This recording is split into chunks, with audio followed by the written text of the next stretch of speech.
Ayan friends, nakalumpiga tayo dito. Titingnan natin tong patatas. Mga 3 weeks na yata tong patay. So, mga ano pa lang to siya friends, mag 60 days bago sila namatay. Kasi di ba nga, nag-winter kami 2 weeks ago.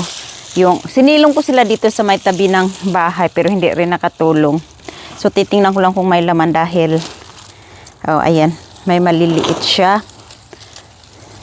Kasi wala pa, hindi pa siya ready talaga. Namatay lang sila dahil sa lamig. So, diba, nakalumpiga lang ako. So, ayan siya. Yan, ito yung mga laman niya. Saktuhan lang pang seafood boil. Yung mga laman niya kasi maliliit pa.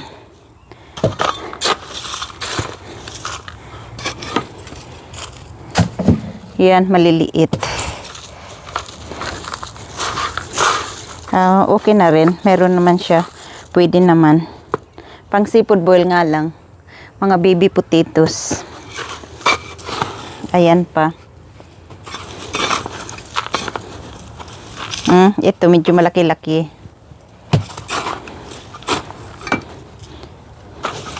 Hindi ko siya ano yung lupa.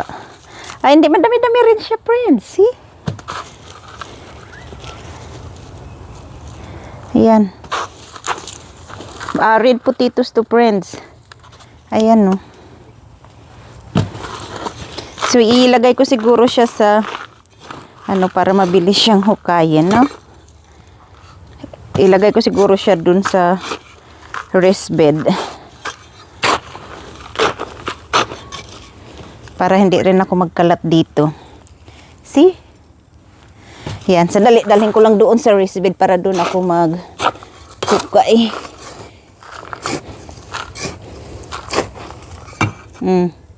O di, nasugat na. O di ba sa isang lang, yan no, madami sana siya kung sakto sila sa oras. Sandali.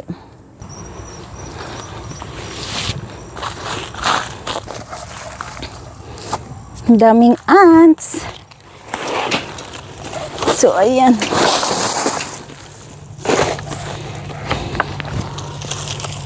So, ayan siya, friends.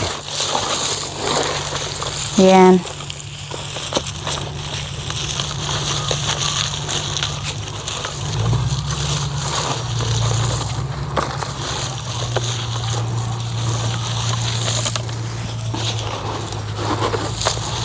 So, malaki-laki na rin kung nakumpleto sana ng kahit dumating man lang ng 65 days bago nagpatayan. Madami-dami din sana. Ayan, no. Parang kamuti yung kulay niya.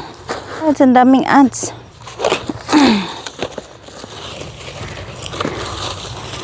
Kala ko walang ants pag malamig. Nagtatago lang pala sila. Ayan. Daming maliit.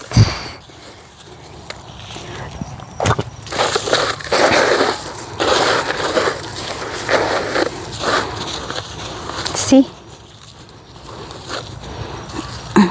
Pero bumibili din talaga kami ng ganito ka liliit na patatas.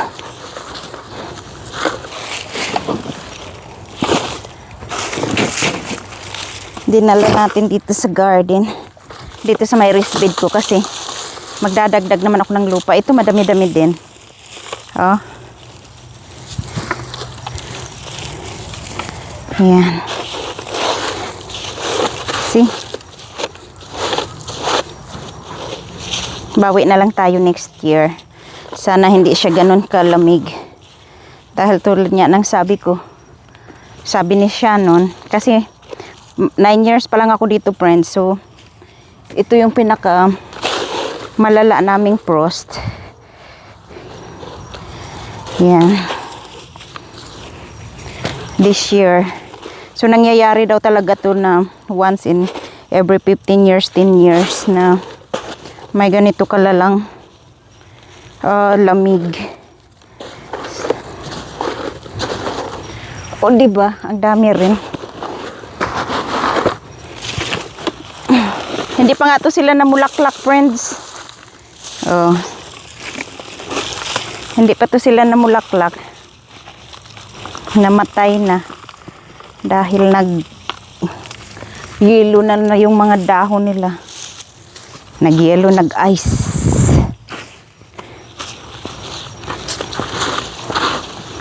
See? Ayan, oh. Oh. 'Di ba? Pretty little baby.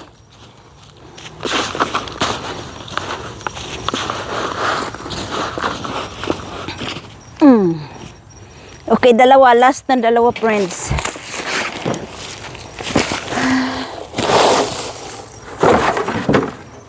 O, tinapon ko yun. Meron pa pala. Ayan na. Oh. Ito. Last two.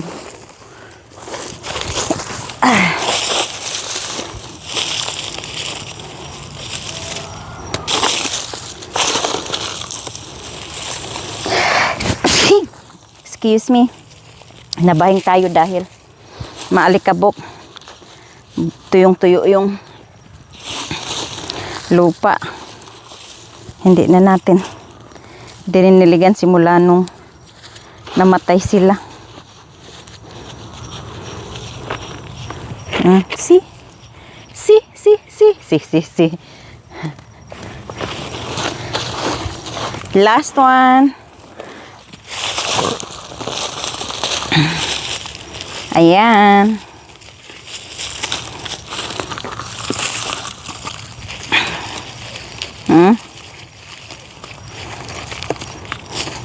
Meron na din, hindi pala din sayang. Mga 3 lutuan na to, 4 na lutuan. Yan. O, diba?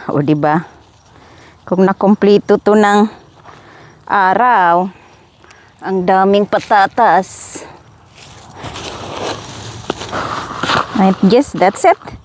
So, yan lang, friends. Yan. So, yan lahat ang kuha natin, friends, na patatas. Hindi ko lang siya huhugasan.